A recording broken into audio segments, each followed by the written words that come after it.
안녕하세요. 협동조합 전문 상시상담 업무를 수행하고 있는 고한오상 노무사입니다. 2020년 3월 말에 연차휴가 제도가 개정됐습니다. 그래서 어떤 부분들이 개정됐고 어떤 부분들을 좀 조심하셔야 될지 설명드리려고 합니다. 이번 코로나19로 인해서 휴가 제도를 사용하시면서 그 중요성을 잘 확인하셨을 텐데요. 근로자의 휴가 관리는 근로시간 관리만큼 중요합니다. 미사용한 휴가에 대해서 수당으로 지급해야 된다는 점에서 인건비 관리에도 영향을 미치는 중요한 근로조건입니다. 강의는 연차유급휴가 제도의 기본 개념과 개정사항, 연차휴가 촉진제도의 기본 개념과 개정사항 순서로 설명드리겠습니다. 연차유급휴가는 근로자의 건강하고 문화적인 생활을 실현하기 위하여 일정한 요건 아래 매년 일정한 기간의 휴가를 유급으로 보장하는 제도입니다.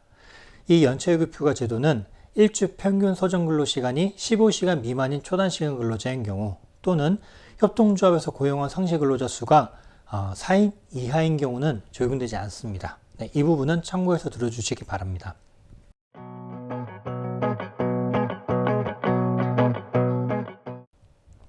연차유급휴가 제도의 원칙은 다음과 같습니다.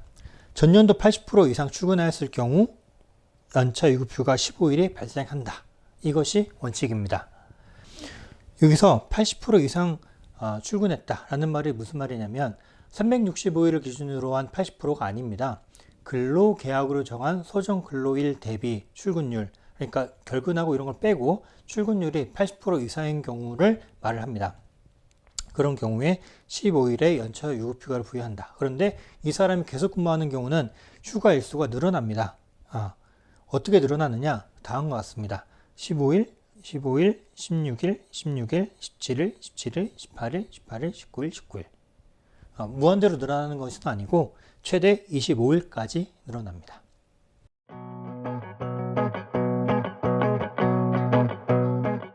입사한 지 1년 미만인 근로자인 경우나 전년도 출근율이 80% 미만인 근로자인 경우는 연차 유급휴가 발생 기준이 좀 다르게 적용됩니다. 계속 근무한 기간이 1년 미만인 경우는 한 달 개근했을 때 하루의 연차 유급휴가가 발생합니다.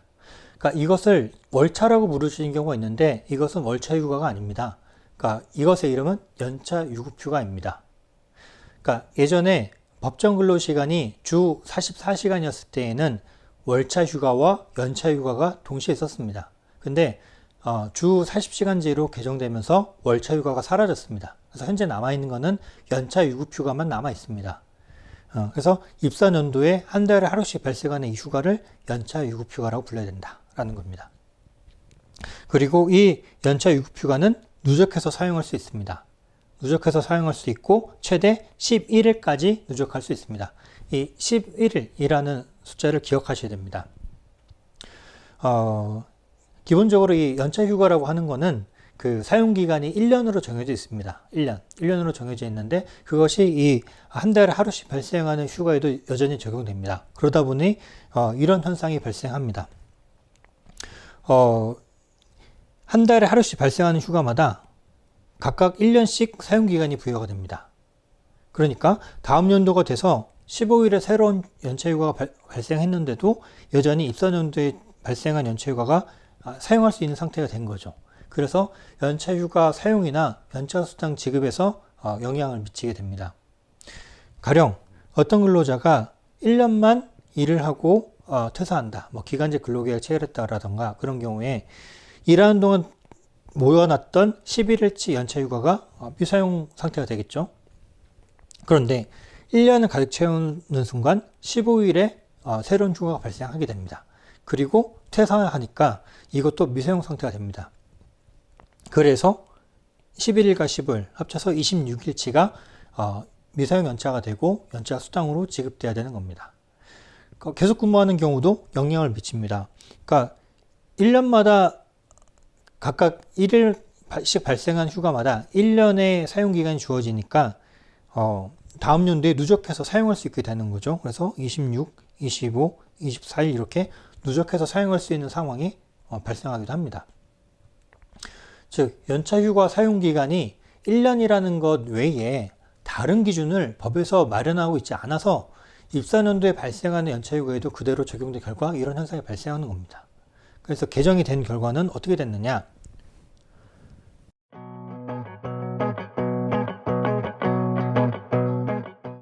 이번 개정사항은 연차휴가 사용기간에 대한 개정입니다. 그래서 계속 근로한 기간이 1년 미만인 근로자의 연차휴가는 입사한 때로부터 1년 동안 연차휴가를 사용하는 것으로 개정됐습니다. 뭐라고요? 개정 전에는 한 달에 하루씩 발생하는 휴가마다 사용기간이 1년 이렇게 붙었는데 개정되고 나니까 그것이 아니라 사람을 기준으로 1년 입사한 때로부터 1년이란 기준으로 딱 잘라진 겁니다. 벽이 딱 세워진 거죠. 그러다 보니까 한 달에 하루씩 발생하는 휴가의 사용기간은 각각 달라지게 됐습니다. 이렇게 됩니다. 가장 먼저 발생한 휴가 1일은 11개월 동안 사용할 수 있습니다. 그 다음은 10개월, 9개월, 8개월, 7개월 이런 식으로 나중에 발생한 휴가일수록 사용할 수 있는 기간이 더 짧습니다. 그리고 만 1년이 되는 시점에 모두 소멸하게 됩니다. 그래서 다음 해가 되면은 15일을 사용하게 되는 것이고 입사년도에 발생했던 휴가를 누적하지 않습니다. 다만 이건 있습니다. 그러니까 어떤 사람이 1년만 일을 하고 퇴사하는 경우는 누적한 11일과 새로 발생한 15일 둘 다 미사용이 돼서 합쳐서 26일치 연차수당을 줘야 되는 건 동일합니다. 이 부분이 또 다른 이제 앞으로 설명드릴 촉진제도에 대한 개정과 관련이 되어 있습니다.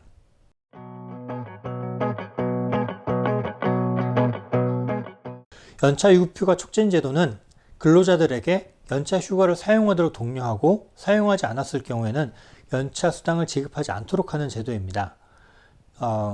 연차휴가 사용기간 1년을 기준으로 매 1년을 기준으로 6개월 전에 당신에게 며칠의 연차휴가가 발생했습니다 라고 이제 통보합니다. 사용하지 않아요. 그러면 2개월 전에 한 번 더 사용 시기를 지정해서 사용하도록 합니다. 사용하지 않아요. 그랬을 때에는 연차수당 없이 연차휴가가 소멸하게 됩니다.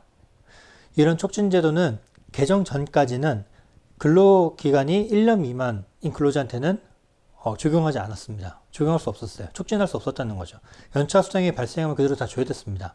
그런데 개정이 됐습니다. 어떻게 개정이 됐느냐?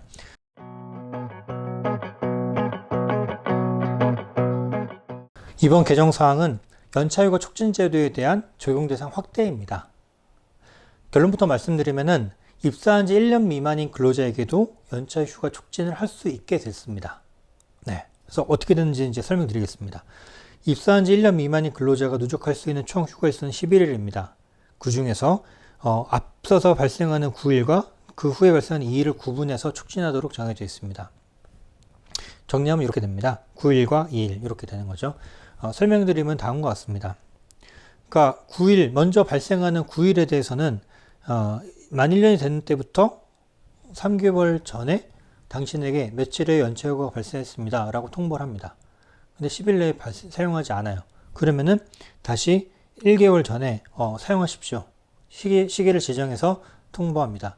뒤에 2일은 1개월 전에 며칠 발생했으니까 사용하십시오 라고 얘기를 합니다.